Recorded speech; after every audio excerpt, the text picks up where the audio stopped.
My first John Deere 3 Series tractor was a 2006 3034 model, which was open station, and it had a 72-inch bucket on the front end loader.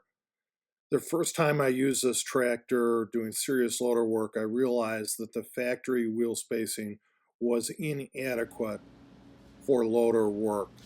Roughly 56 inches wide in the rear, probably 52, 54 inches in the front.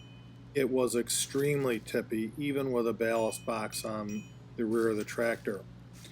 Fortunately, at that time, John Deere offset the rear rims, and you swapping the rims from side to side, I picked up an additional 6 inches of width in the rear of the tractor and probably 4 or 5 inches in the front, and this made it a stable width to do heavy loader work and to mow around my property with the swales and berms that I have. So those of you who own this tractor or tractors similar to it know that it costs as much as a Corvette and probably weighs more than a Corvette.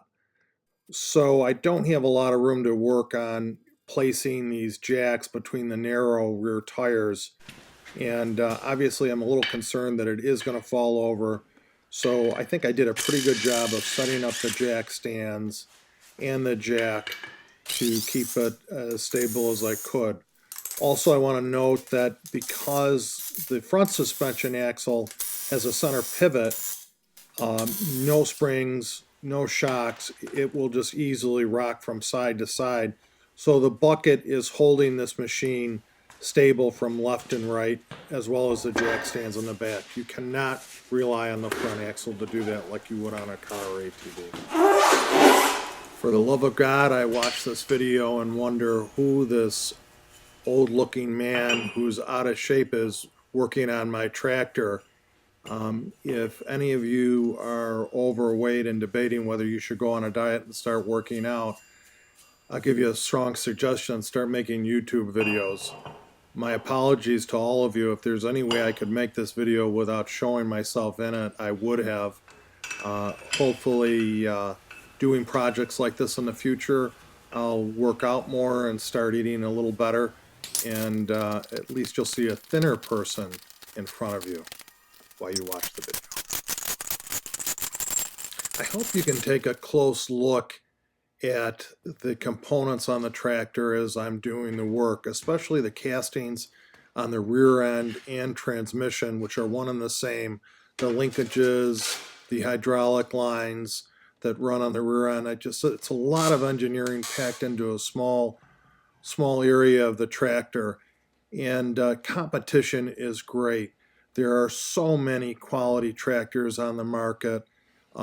We do own a Kubota at work, and we have owned John Deere's in the past, older machines. We've owned New Hollands, Fords. I always like John Deere, though, for personal use. I think their fit and finish is probably the best, and also the ease of taking on and off accessories like a mid-mount mower or front-end loader are probably very well engineered on a John Deere product.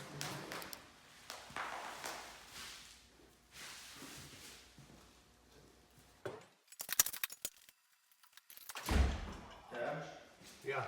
Victor said he watched the video. You left for where? I said Victor said he watched the video and he liked it. Which one? He said he watched the tractor one. Oh, does he? Yeah, he thought the tractor one was the best one.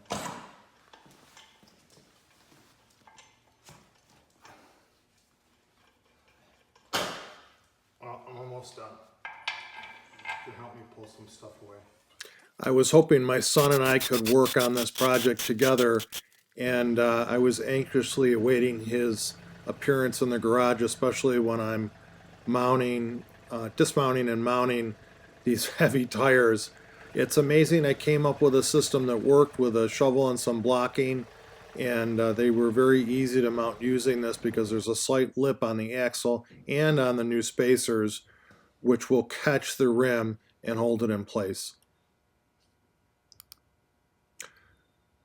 A cordless impact wrench, 1/2-inch drive, really made this project go fast. I used a 7/8 inch socket to remove and mount the rims.